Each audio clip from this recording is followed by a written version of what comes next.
Allow me to ask you a question, gentle strangers. Have you ever wondered why the early white Christian church didn't include the book of Enoch in the Bible? I mean, it is and was common knowledge the Israelites believed the book of Enoch was basically a part of their collection of holy writings. It was found within the Dead Sea Scroll and was quoted by those who are within the Bible. So why didn't they allow it in?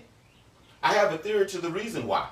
See, nothing is new under the sun. And just like the book of Maccabees tells us the Greeks tried to whitewash the images of the people in the Tanakh, the white Christian leaders were doing the exact same thing, but even deeper.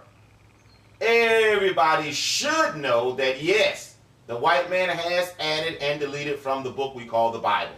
Get over it. All in an effort to mask who the true Israelites are, and more importantly, mask who they truly are.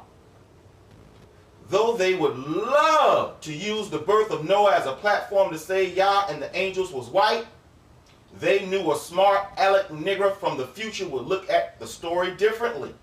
Let me explain. When you read the birth of Noah in the book of Enoch, it says Noah was born with white skin and hair, with brilliant blue eyes. Surely if this was all to the story, we would hear about the book of Enoch and Noah just like we hear about the misinterpretations about King David being white. But we don't, do we? The reason is because what is written in the detail of the story. See, they understood the Greek makes it crystal clear that in the book of Jude, the term for habitation, archatorian, refers to their heavenly bodies from which they had to disrobe their covering so they could copulate with these fine black earth chicks. What am I talking about, you ask? Probably the first mama's baby's daddy's maybe situation. Enoch 105, 3 through 12. And you know my style, I'm going to skip.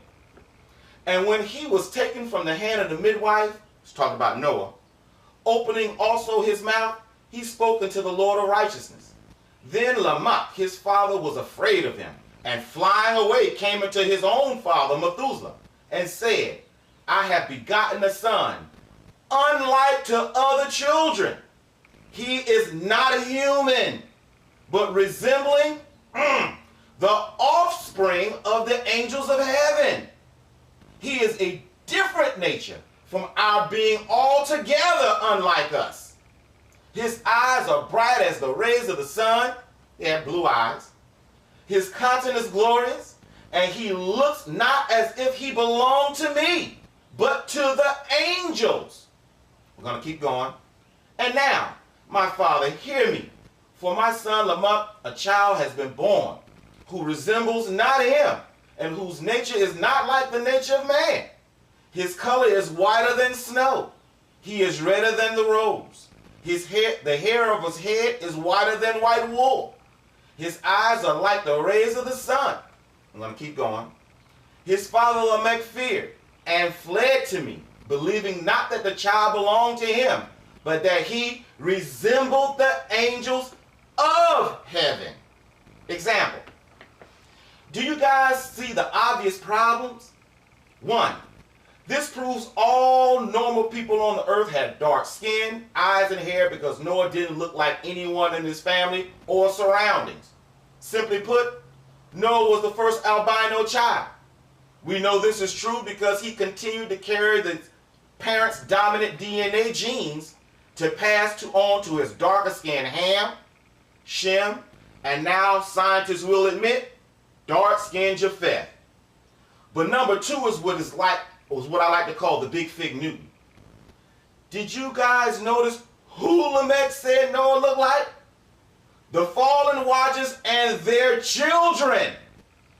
I know the white man wants to say this proves the angels were white, but please understand, Lamech said Noah resembled the angels of heaven and not the angels in heaven, meaning the angels had already disrobed Archatorian and were in their fallen state upon the earth. These lines up perfectly and seamlessly with the Tanakh, genetics, and history's rendition of where white skin came from. I'll put that link of that video in the descriptions. The book of Enoch is clear. The only people who had a white skin and blonde hair on earth were the fallen angels and their seed, the tear.